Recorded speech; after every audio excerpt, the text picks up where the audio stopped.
Bone broth is called liquid gold because it is just as valuable to your body as gold would be to your bank account. And what if I told you there was a way that you could make this miraculous ingredient the base of one of your kids' favorite treats? Stay tuned.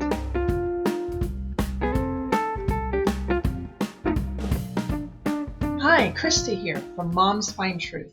And I think the first thing we should cover is just a couple minutes on the benefits, the amazing benefits of bone broth. The first obvious benefit is the number of nutrients that you can get from bone broth and how accessible they are to your body. In fact, bone broth is often referred to as nature's multivitamin, second only to grass-fed organs. And the question we have to ask ourselves each day as we're feeding our children is not just are they getting a variety of food on their plate, but are they getting a variety of nutrients? Because at the end of the day, our body has no way of deciding how many different types of food we've consumed. All it cares about is it getting the nutrient building blocks that it needs? And that's especially important for children whose bodies are literally building every single day. Also, paired with removing toxic or inflammatory foods, the consumption of bone broth is known to heal the gut lining, which if your child has an inflamed or damaged gut lining, that can show itself through allergies or sensitivities to food or surroundings, through behavioral issues such as ADD, ADHD, autism, Asperger's. There's many different indicators that your child's gut lining needs help. And this would definitely be one of the first things that I would recommend. Also, a little known fact is that consuming bone broth along with a protein source will increase the body's ability to use that protein.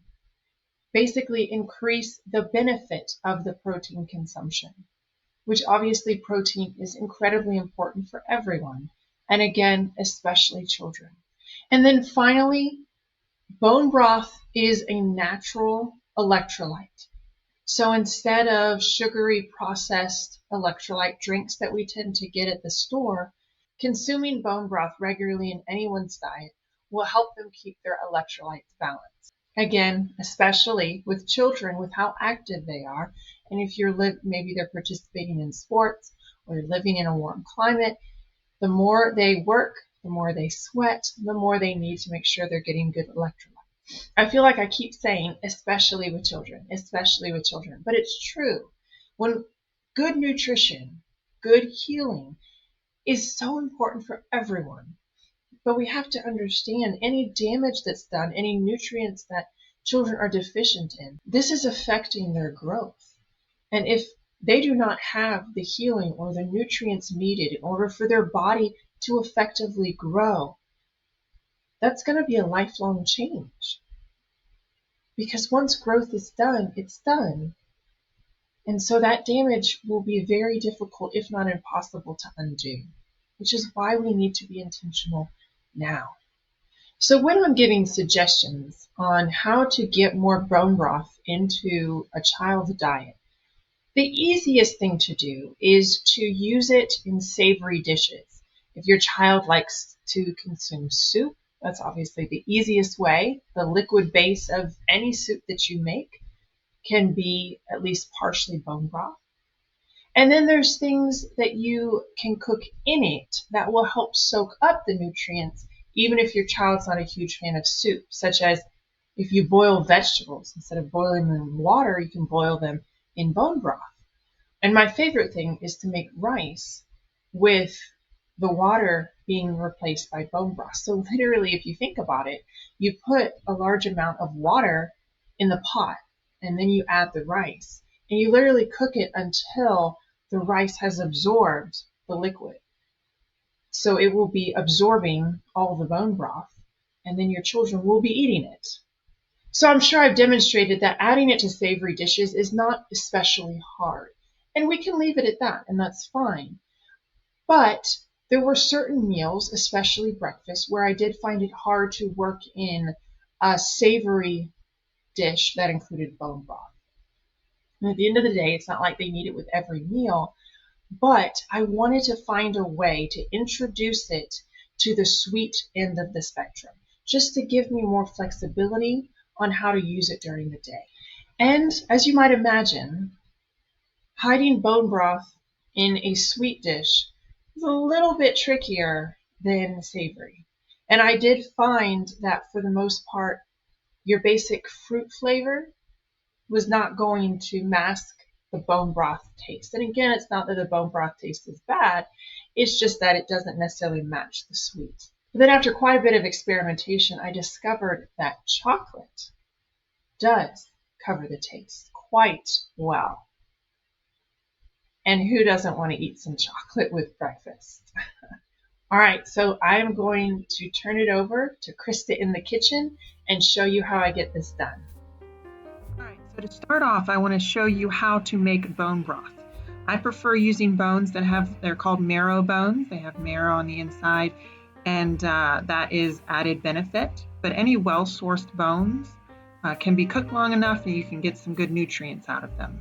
So I'm just placing them in a big pot. Now, as I start to fill the pot up with water, I do want to note that the higher the ratio of bones to water, the more nutrient dense it will be, the more jellified it will become, but it also costs more. So I try to find a happy medium. I put in good quality bones, but then I put in a whole lot of water so it can go farther. Now, once I put the pot on the stove, I turn it on high for an hour to get it nice and heated up right away.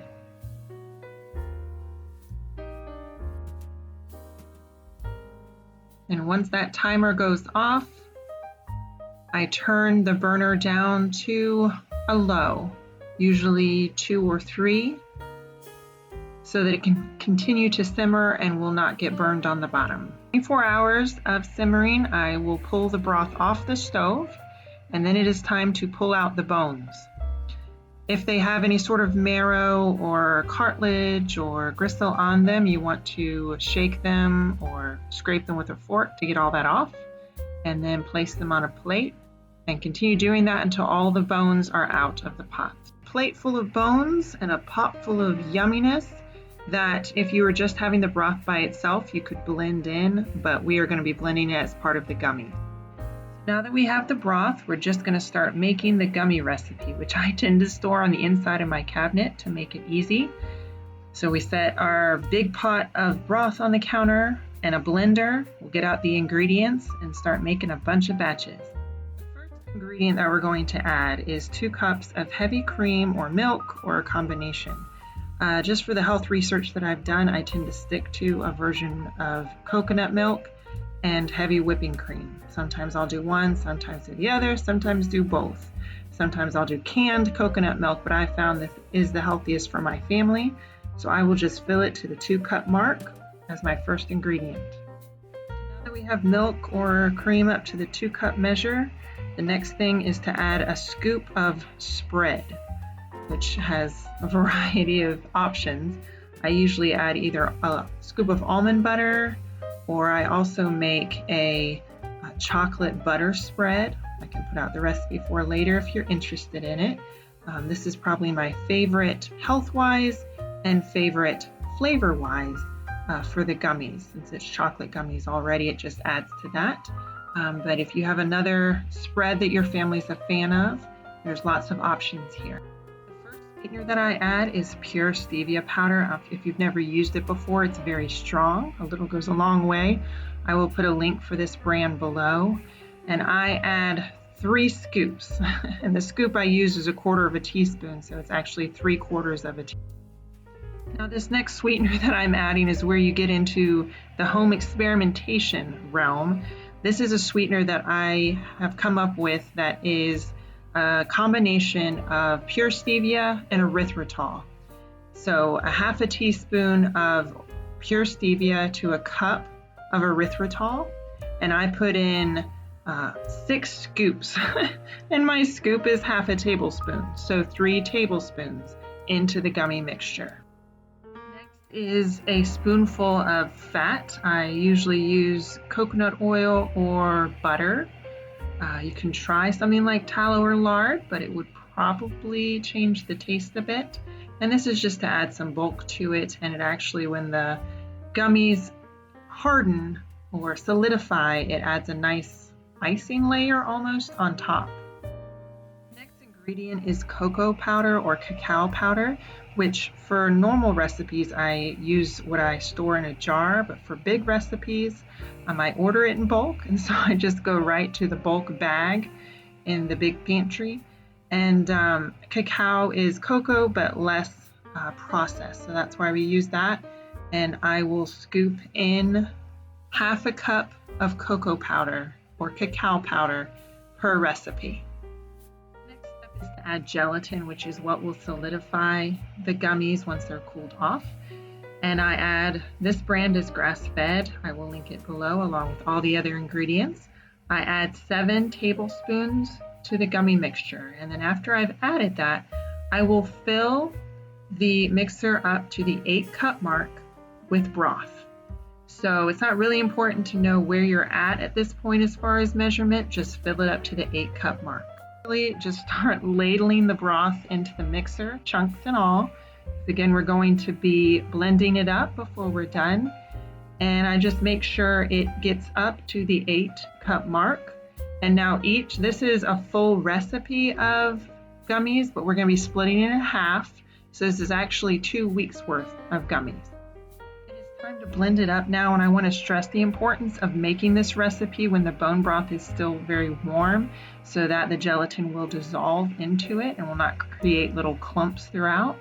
And so I do keep a cloth over top instead of my hand in case it splatters hotness.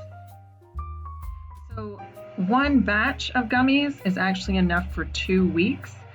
So when I want to split up the gummies into 1-week portions, I fill up a 4-cup measuring cup, and that is the portions that I freeze it in, so I can just pull out 1 week's worth at a time. So the recipe I'm giving you technically makes about 8 cups worth. You're filling it up to the 8-cup mark. So that will actually serve you for 2 weeks, unless you have a larger family than mine and you want to double the batch. So I just put it in Ziploc bags. Yes, I know you better not do it in plastic, but this is where I'm at right now.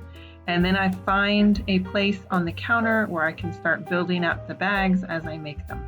And then I literally repeat the exact same recipe in the blender over and over and over again until the broth is gone.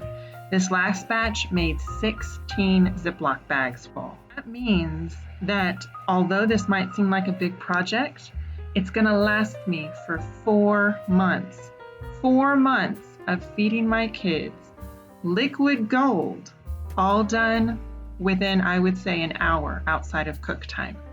So at the beginning of each week, I pull one out of the freezer and let it soften till it's squishy like that. And then I will pour it into a pan, warm it up on medium-ish low until it liquefies. You want it to liquefy so that it can re-solidify in the shape that you want it to and make it look more appetizing, if you know what I mean. This is the consistency you're looking for, all lumps and bumps completely dissolved. And then you're going to pour it into, I do 8x8, 9x9, something like that. And the kids like the thickness that is. If you put it in a bigger pan, you can get more pieces, but they will obviously be thinner. And then I find a spot for it where it can be level in the refrigerator and let it sit there until it solidifies again. How I personally cut it up is I do 4x4. I have 4 kids, so for 4 days of the week, they get a gummy. Each one of them gets a gummy. And I know that this entire pan of gummies will be consumed before the end of the week. Obviously, depending on how many children you have, you can vary the size that you cut it. You can vary how much you freeze in each bag and how big of a batch you make. That's completely up to you.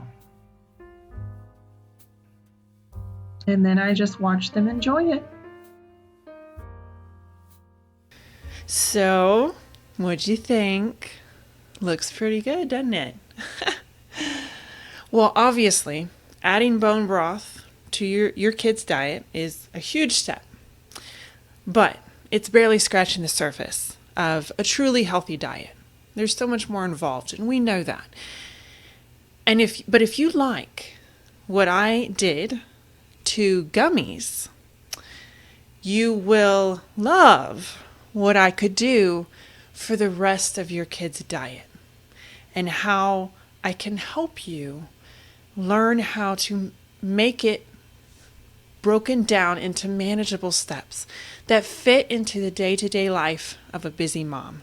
Because we all know a healthy diet made from scratch can be time-consuming. And so there's a lot of tricks that I've learned over the years that have helped me not only transition my kids' taste buds, but make this whole kit and caboodle much more doable in my day-to-day life. And I would love to show you all that I've learned. If you're interested in that, I have a link to my course, Moms Find Health, down below. Thank you.